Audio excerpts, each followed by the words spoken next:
I am going to show you now how we solve the transfer function for the circuits that you see on the board, and using the automated method. So the first thing we gotta do is to get ourselves an objective to find a specific transfer function and then go with it. Okay, so in here we will say we have the ability to find out the transfer function. uh, why don't we impose ourselves a goal, huh?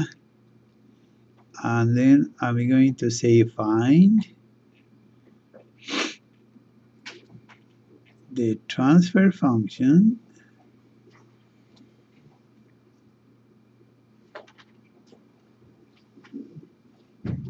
I2 of s in relationship to the input voltage.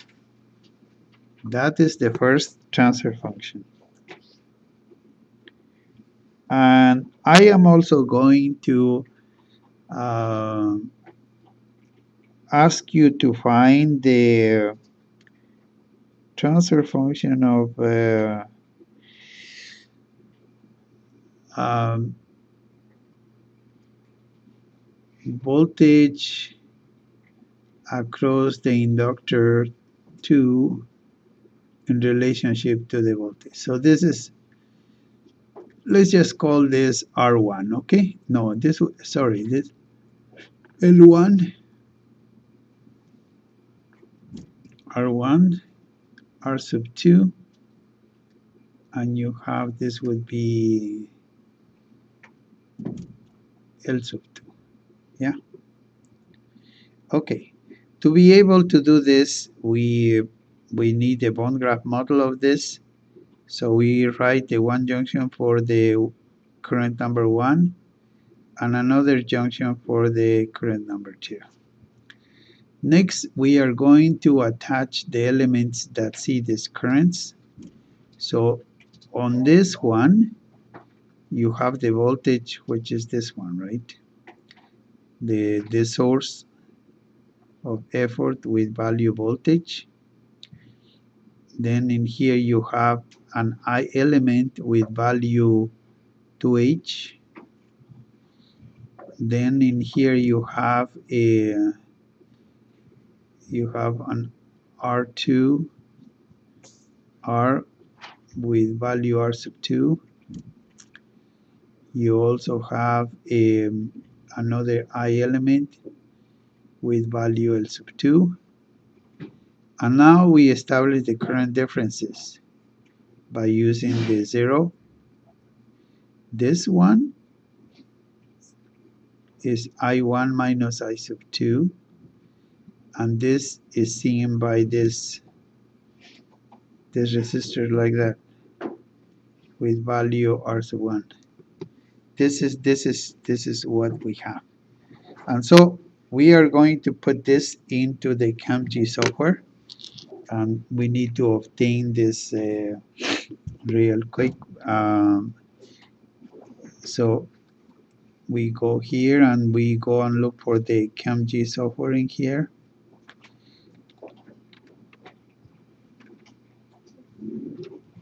Right there. And then we bring it up, and we are going to enter our model that I have on the left hand side over here, okay? So let me see, it gives me this, so I go and do a new file. Yeah, and so begin transferring this over here. So you go like this, and then you put the 1, guys, and then you have the I over here like this, and then we have the 0. This is only going to take a couple more minutes, okay? So and then we have this, and then we have the R element over here, and then we have another one in here, which is on the side like this, and then we need the R element over here like this, and then we finally have this I element over here, and we are done.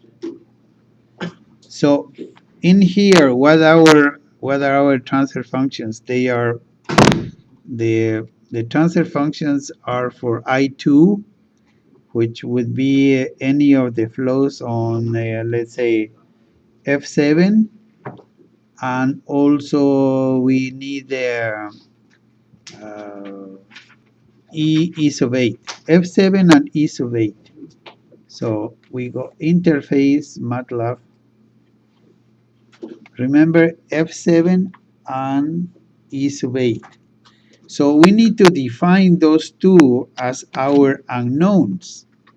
So we let the two programs work with each other there.